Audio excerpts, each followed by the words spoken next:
From signing a so-called Muslim ban in 2017 to getting more Muslim votes than the Democratic presidential candidate Kamala Harris, Donald Trump has come a long way in building coalitions with not just Muslims, but also other minority groups. What's the reason behind it? And why have Muslims rallied behind Donald Trump, the 47th US president-elect?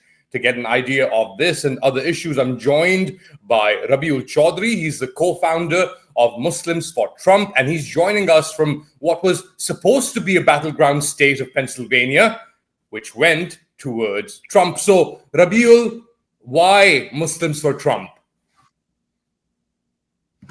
Alice, thanks for having me, by the way. Yes, Muslims for Trump was launched about 6 months back, started with a whisper campaign.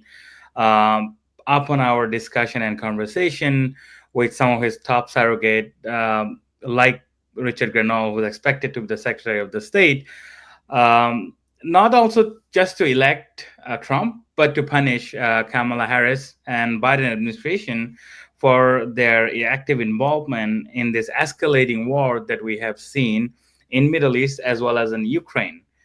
As a result of it, Muslims for Trump was launched, where we not only voted for Trump, we actively campaigned for him in, as you mentioned, battleground states like Michigan, Pennsylvania, Arizona, Georgia, Nevada even.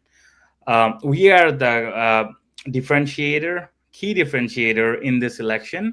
If you look at some of the numbers, Michigan, for example, he won by 80-some thousand votes. We have over 154,000 votes, and he has caused a reckoning in terms of flipping some of the pro-democratic places like Dearborn, right? Where 45 to 50% of the vote went to Trump. Can you imagine that? And, you're talking about Gaza as being an underlying issue here. Traditionally, the Democratic Party was supposed to be the party of minority groups, including, as you mentioned, Muslims in Dearborn, Michigan. What was it this time? We know that the Kamala Harris campaign or the Biden administration wasn't listening to minority concerns, but what was it? What was the catalyst that pushed so many minorities, including Muslims, into the Trump camp? Well, what happened was that, to say it in a bolder term, Kamala Harris screwed up because we are the religion and the people of common sense. So is President Trump and his administration. What he did on his campaign trail, he has won the hearts and the mind of many Muslims. If you look at his visit, right, even the day of the election, he spent time at the rally with Arabs and the Muslim, where Kamala Harris removed Muslim Democratic candidate Ahmed Ghanim from a rally that was taking place in Detroit. She refused to talk to uncommitted folks at the DNC. She even has refused to talk to the family members of Palestinians, where Trump engaged heavily with Muslims and the Arab. In fact, he acknowledged it at his rally here in my home state, Pittsburgh rally, that recognizing our organization, Muslims for Trump, he said that if I win, they will be the decider. They may be the decider of this election. Muslims, they love peace. We love peace. So all Muslims Americans saw was that Trump is a peace-loving guy. He is speaking the language of peace. And that's what delivered him the election.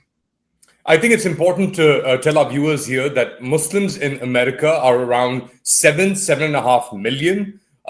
They're a sizable minority, but they are divided along lingual lines, along ethnic lines, national lines as well. And even there are some communal differences in this group. You've got a large percentage of Arab Americans, as you mentioned, in places like Dearborn, Michigan.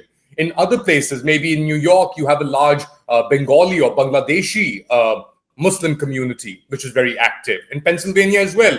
In other places, there might be Pakistani-Americans. Other countries, Cameroon, Ghana, they have a Muslim population as well. So how do you build a coalition of Muslims or any minority, given all these differences that exist, even in the United States?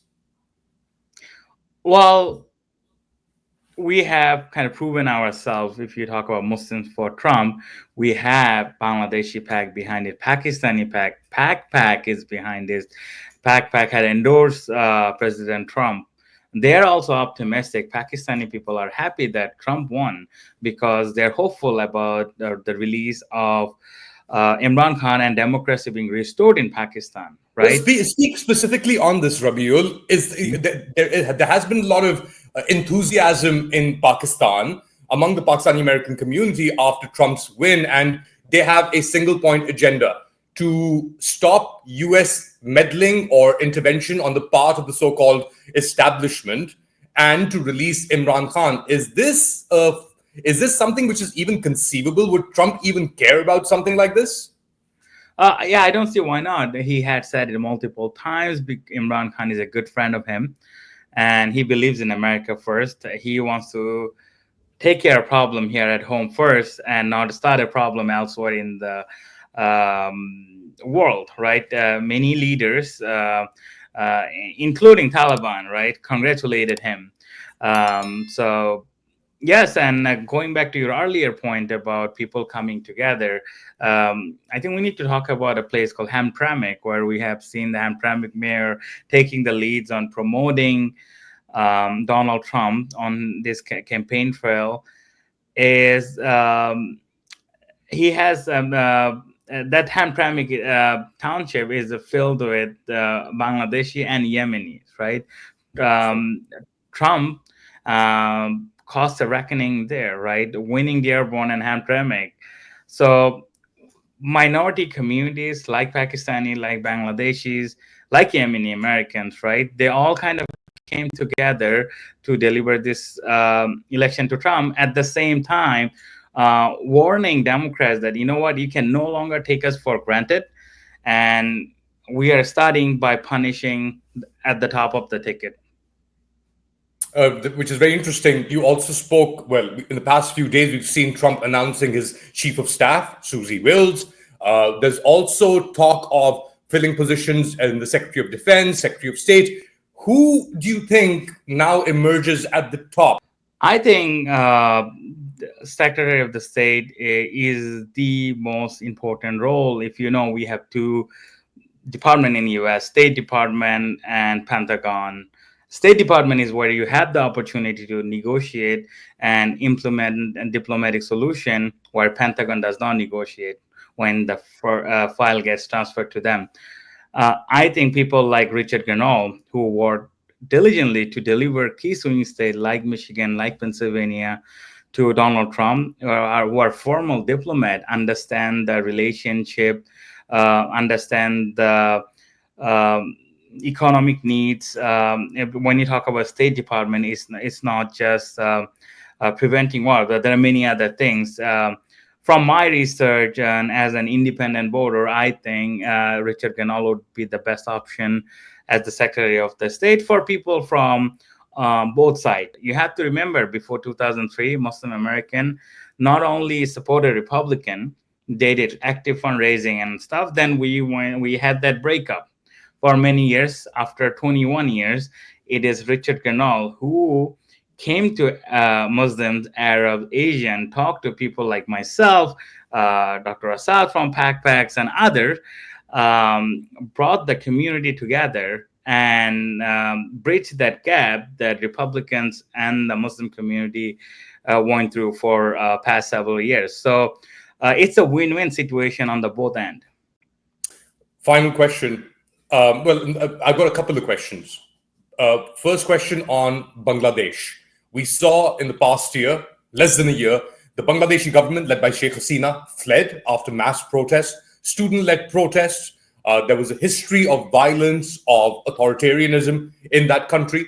And once she fled, the US government led by Joe Biden congratulated the new dispensation and the new interim setup. What about Bangladeshi policy, or the policy on Bangladesh for President Trump? Will it remain the same, or can we expect changes? Well, I haven't heard anything from the Trump administration or from his close ally, anything in terms of Bangladesh. I'm not sure how much influence he will have, but what I do know that he will have the America First agenda, which means that I don't care about the conflict elsewhere. I care about what's happening at home first. Let's not get involved into foreign politics that I don't need to. That's Donald Trump, and that's his way of working. You know that, I know that. So that's And what. he's also promised to be an anti-establishment figure, as you mentioned that throughout, even in his first presidency, there was a lot of I would say tension between the Trump administration and the so-called establishment, either in the State Department, Pentagon, and so on and so forth. So it'd be interesting to see what happens now. Finally, as a Muslim in America, there's been a lot of, I guess, fear-mongering directed towards Muslims that Kamala Harris was the lesser of the two evils. And now some Democrats are saying that for Muslims like you who supported Trump, or Latinos or African Americans, that he will deport you, that he is against you. How would you respond to those people, to those naysayers that say that you've made a deal with the devil? Well, first of all, I think we need to respect the wheels of he won by electoral college vote as well as a popular vote. More than half of the country voted for this man. And it is atrocious to hear some of those comments now about us electing Donald Trump and them blindsiding millions of people displaced in Gaza and other places. Over 20,000 children being slaughtered. I would say they did it to themselves. And I would almost go in the extent of saying Muslim Americans are ready to take the blame for Kamala Harris's loss and take the credit for Trump's win. All right, Rabiul Chowdhury, thank you so much for joining us, the co-founder for Muslims for Trump. Thank you. Thank you. There you have it, Rabiul Chowdhury giving us his take on why a vast, well, I wouldn't say vast majority, but more Muslims voted for Donald Trump according to data than they did for Kamala Harris. And that, according to Rabiul Chowdhury, has been a reason for Trump's success. I hope you like this content. Do like, subscribe, and share it. Take care of yourself. Goodbye.